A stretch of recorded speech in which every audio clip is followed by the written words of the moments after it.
É um prazer receber você aqui nessa noite, mais uma vez, no nosso segundo episódio, onde nós estamos falando sobre o processo da venda, a arte de vender, como um grande momento em que as partes estão ali se relacionando, onde um é o demandante da sua necessidade e o outro é alguém que se posiciona na condição de alguém que vai servir e vai resolver o problema daquele demandante. Seja bem-vindo, um prazer recebê-lo se você já é o nosso inscrito no canal ou se você é aquela pessoa que está navegando e por grande privilégio, digo isso, você está agora tendo a oportunidade de ouvir o nosso conteúdo. Seja bem-vindo. Se você não é inscrito, se inscreva no canal e aproveite para pedir a sua contribuição de fazer com que esse conteúdo ele chegue a alguém em algum lugar aí nas suas redes sociais, para que surja nele um insight e faça com que as coisas venham a ser modificadas de alguma maneira, se for útil para ele ou para você, e a gente espera que isso aconteça, tá bom? Só fazendo aqui um breve lembrete de que na semana anterior, no vídeo anterior, nós falávamos sobre o vendedor como alguém que é de extrema importância dentro desse processo da aquisição de serviço, produtos ou coisa dessa natureza dentro da negociação da venda. Nós também falamos que o vendedor ele se orgulha dessa profissão. Ele é uma pessoa entusiasmada, ele tem confiança, ele tem autoconfiança, ele acredita em todo o seu potencial, mesmo que as coisas não saiam como ele havia planejado, mas ele está sempre munido dessa disposição de fazer as coisas acontecer de forma positiva, embora certos atropelos e caos no meio do caminho possam acontecer. Hoje, no episódio de hoje, nós vamos ressaltar aqui 4 aspectos extremamente importantes. Vamos aqui apontando cada um deles e falando de forma mais pragmática, objetiva e muito resumida sobre cada um deles. Logicamente que nessa aula de hoje, ela é simplesmente um apontamento de alguns aspectos significativos dentro do processo de vendas, tá certo? Pegue aí papel e caneta e vá anotando, porque nós vamos falar aqui sobre cada um desses aspectos, tá bom? O primeiro deles, o primeiro dos aspectos que nós vamos aqui considerar é esse, olha. Fidelizar o seu cliente. Talvez você se pergunte, como que eu vou fidelizar o meu cliente? Não é uma só, mas várias vezes em que a gente busca dentro do site, na venda e-commerce, e a gente nota ali que as estrelinhas elas vão variando de 1 até 4, 5 estrelas, como avaliação do nível de satisfação de um cliente com um produto adquirido ou pelo um serviço que foi prestado. De qualquer forma, os clientes estão sempre dando feedback, dizendo se gostou, se indica, se não gostou e por que não gostou e se não recomendam também. Esses feedbacks são interessantes e importantes porque quer seja positivo ou quer seja negativo, se for positivo a gente já melhora ainda mais. Se for negativo tem que dar atenção aonde estamos falhando. Mas para quem fornece produto, serviço para pessoas, deve ter aí uma atenção considerável e considerada nesse sentido. Então, como que eu vou fidelizar o meu cliente? Eu vou poder ali estar sempre mantendo uma relação, uma comunicação mais continuada com ele. Mesmo que eu não tenha uma programação de venda com esse cliente ou de representação com esse cliente em um determinado tempo, eu vou poder ligar, pegar o telefone. Agora nós temos os canais mais fáceis, né? O telefone, ali nós temos os e-mails, eu tenho o WhatsApp, eu tenho o Instagram, eu vou ali mandar uma mensagem para o meu cliente dizendo, olha, estou passando por aqui, vou passar por aí, vou passar para te ver. Ali, de repente, faz um gracejo para o cliente também, leva alguma coisa que o cliente gosta, não de forma muito ética, de forma muito íntegra e honesta, mas para dizer para ela, lembrei de você, estou com isso aqui, queria que você provasse, queria que você analisasse, veja se é bom, me dá um retorno, aprecio muito aí suas avaliações, suas críticas, suas observações, as pontuações que você faz é muito boa. Isto vai fazer com que a gente mantenha aí o cliente numa proximidade conosco. E aquele cliente, logicamente, que precisando de um produto ou de um serviço, ele vai lembrar de você, vai pegar o telefone e falar, olha, eu gostaria que, se possível fosse, você me atendesse nesse aspecto aqui. Será que é possível? Não é possível? Bem, isso faz com que o cliente ele seja recorrente a você, fazer com que esse cliente esteja fidelizado a você. Ele é uma pessoa com quem você pode contar e você é uma pessoa com quem ele pode contar. E a gente fideliza a partir do momento que a gente mantém um contato mais próximo com ele, mesmo sem nenhum interesse em vendas. Mas que esse cliente, eu vou mostrar para ele que ele é muito importante para mim. Então esse é um aspecto. Fidelize o seu cliente. Por quê? Não é fácil você conquistar um cliente, mas é muito mais difícil quando você perde o cliente e reconquistá-lo novamente. E vale lembrar que o mercado ele é mega competitivo, ou seja, as pessoas estão sempre na oportunidade de navegar em outros mares, em outras águas e saber, olha, eu quero saber como é que é aquele atendimento. Alguém de repente fala, olha, o meu fornecedor é fulano de tal, se você quiser eu peço ele lá para passar lá para bater um papo com você, ok. Esse universo do compra e vende, de experienciar, de investimentos e tal, é muito complicado, mas a gente consegue, a partir de uma fidelidade com o nosso cliente, tê-lo sempre ao nosso lado como sendo aí um ativo maravilhoso, correto? Vamos ao segundo aspecto. Além de fidelizar o cliente, um outro aspecto é esse aqui. Este é um detalhe que vale dar extremíssima atenção. Saber ouvir o teu cliente. Não sei se vocês conhecem uma força de expressão que é muito usado na neurolinguística, que é o rapport. Rapport é uma relação que a gente adquire com o cliente de muita confiança.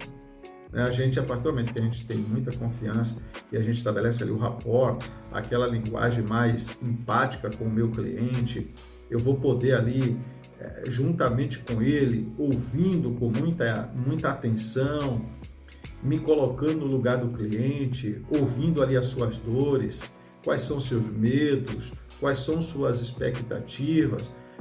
Nós vivemos agora num período pandêmico e pós-pandêmico, onde investir não tem sido uma tarefa fácil. Vou falar no meu caso aqui, na área de consultoria e treinamento, quando a gente senta com o cliente para ouvir ali as dores do cliente, o que ele quer. Eu quero otimizar o meu processo na gestão de pessoas, eu quero ter uma melhor gestão de pessoas para que o meu processo seja melhorado, para que eu possa ter resultados grandiosos, ou seja, não tão grandiosos assim, mas no mínimo satisfatório.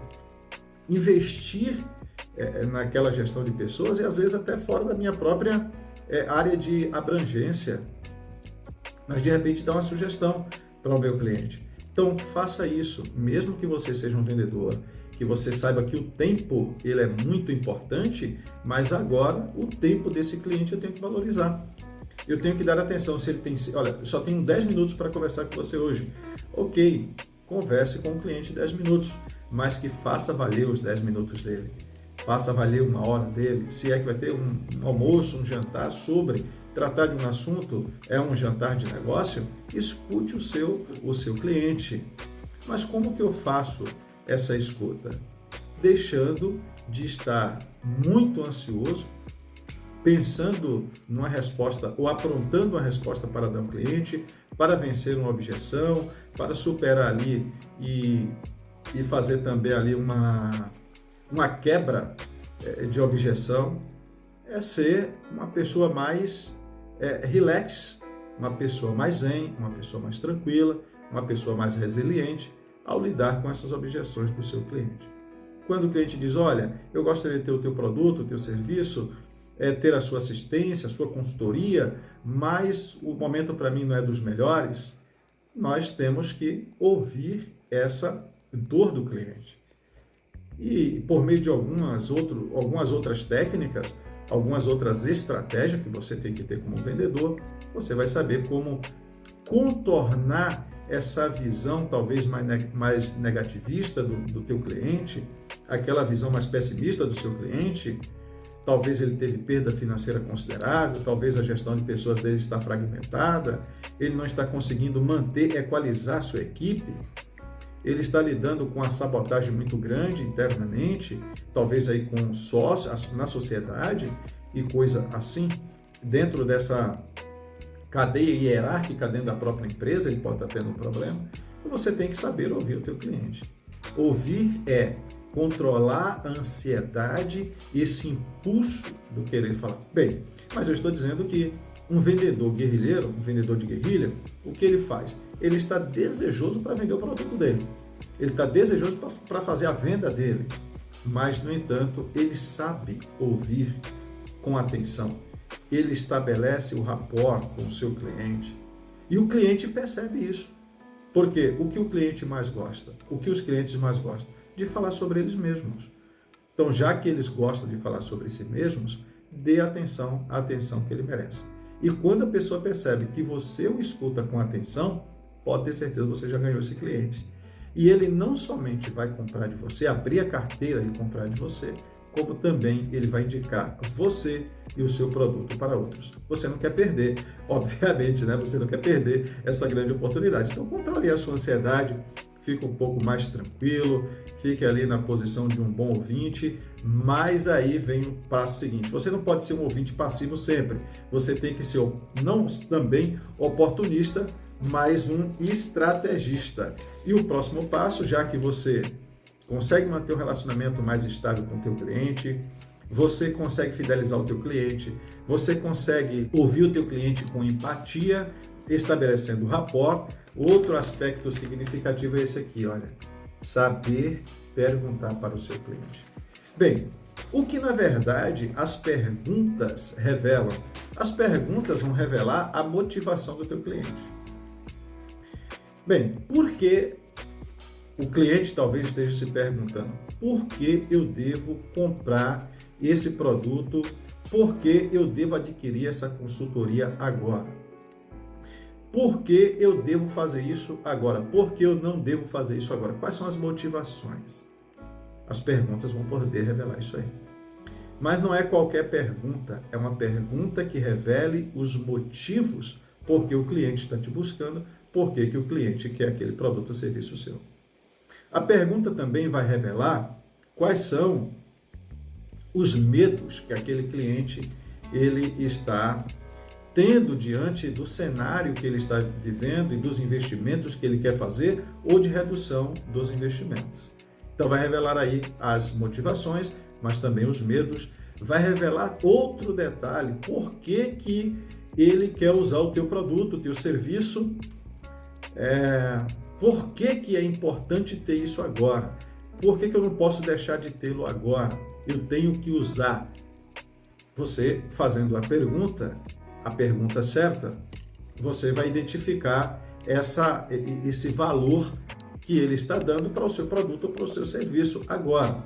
Quando a gente fala da venda direta, por exemplo, no balcão de vendas, numa farmácia ou numa loja de materiais de construção, de materiais odontológicos, de elétrica, hidráulica, etc., a gente está dizendo que esse vendedor ele tem que também saber fazer as perguntas. Exatamente o que o senhor está buscando, qual que é a finalidade, qual que é a aplicação. Eu tenho aqui elementos que são muito próximos na eficácia no seu uso e tal. Na sua opinião, na sua visão lá, como aquele que vai usar, qual que vai trazer mais rendimento para o senhor? Eu tenho que saber fazer as perguntas. Você tem que saber fazer as perguntas. E o cliente, quando ele se sente assistido, com certeza você tende a ganhar muito, muito, muito. Então, faça perguntas que revele. As perguntas são reveladoras. Ela revela a motivação, ela revela as aspirações, o que o cliente quer, ela revela os temores, os medos que esse cliente está vivendo, e também ele vai fazer com que esse vendedor traga mais outros leads para você, vai trazer para você outros clientes. Lembrando que nós trabalhamos com a prospecção de novos clientes. E a gente está sempre buscando que o cliente indique outra pessoa. Então eu tenho que fazer com que esse cliente não somente consuma o que eu já tenho, que ele é o cliente que vai consumir porque ele já está comigo, mas que ele também consiga indicar aí outras pessoas, novos leads para o meu negócio. E para o seu negócio também. Mas somente se ele for fidelizado. Se você não tiver fidelizado o teu cliente, você vai ter um problema, porque a insatisfação faz com que ele não somente deixe você, como também ele não te recomende para ninguém. Então, saiba fazer perguntas, saiba ouvir o cliente, fidelize o teu cliente. E por último, agora você tem que estabelecer uma relação permanente e duradoura com o teu cliente. Mas como que eu vou poder fazer isso? Como que você vai poder fazer isso? Então, partindo do princípio que esse aspecto aqui, olha, do cultivar uma boa relação com o teu cliente, só é possível a partir do princípio dessa gestão que você faz, dessa administração que você faz, do como eu estou, qual é o valor que eu estou dando para o meu cliente, qual é o posicionamento que o cliente ocupa dentro do meu negócio. Por exemplo, hoje a gente fala sobre job to be done. Então, o que é o job to be done? É quando a gente entende qual é o progresso que o cliente quer fazer e, em cima desse progresso que o cliente quer fazer, eu tenho que exatamente entender quais são as tarefas que eu tenho que desempenhar para fazer com que eu proporcione essa experiência para o meu cliente. E esse é um assunto que a gente vai tratar aqui mais futuramente, sobre o job to be done. Então, job to be done é justamente você proporcionar uma experiência maravilhosa para o teu cliente. É mais do que apenas vender. Você, logicamente, que vende, mas, no entanto, eu tenho que ser um aliado do meu cliente para resolver o problema dele. Então, como que eu mantenho essa relação duradoura com o meu cliente? Como que eu vou cultivar? É a partir do momento que eu crio um mecanismo para fazer isso acontecer. Quais são os dois mecanismos? Pode ser você proporcionar para o teu cliente aí algumas ferramentas que vai ajudá-lo na estratégia de mensuração, por exemplo, de resultados. Vamos falar aí hoje de um cliente que ele faz uso da ferramenta chamada Excel, ferramenta do Excel, que é muito eficaz. Mas hoje nós temos o Power BI, que é uma outra ferramenta tecnológica que traz resultados significativos para o cliente, numa visão mais abrangente dos resultados alcançados. Se ele estabeleceu meta, se não estabeleceu meta. E talvez quando você traz para o cliente essas experiências, você proporciona um recurso novo para ele, talvez sem esperar grandes retornos para você, ele fala, olha, eu não tenho nem como agradecer a pessoa por tamanho valor que ele dá para mim, por tamanha consideração que ele tem por mim. E a partir do momento que você cria essa relação de proximidade, logicamente sem muita intimidade, mas com muito profissionalismo, esse cliente tende a ser alguém muito aliado a você dentro da tua jornada de venda, de ser um prospector aí de leads, de novos clientes e coisas assim. E com certeza ele vai ser alguém que vai indicar muito o seu trabalho para outras pessoas. Então hoje a gente falou sobre 4 coisas. Fidelizar o cliente, quando você mantém uma relação de proximidade com ele. Nós falamos sobre saber ouvir o teu cliente, fazer as perguntas certas, reveladoras, e por último a gente falou que você tem que manter uma relação duradoura com o teu cliente. Isto é, estar proporcionando experiências diferentes para o teu cliente, boas experiências que ele nunca mais vai esquecer e com certeza não somente vai ser o seu aliado, você será um aliado dele, como também ele vai te trazer para um campo mais vasto dentro desse processo da compra, da venda e da prosperidade dos negócios. Não perca o episódio seguinte, porque nós vamos falar sobre 10 atitudes essenciais para um vendedor de guerrilha. Sem mais, aqui o meu muito obrigado, um abraço e até a próxima aula.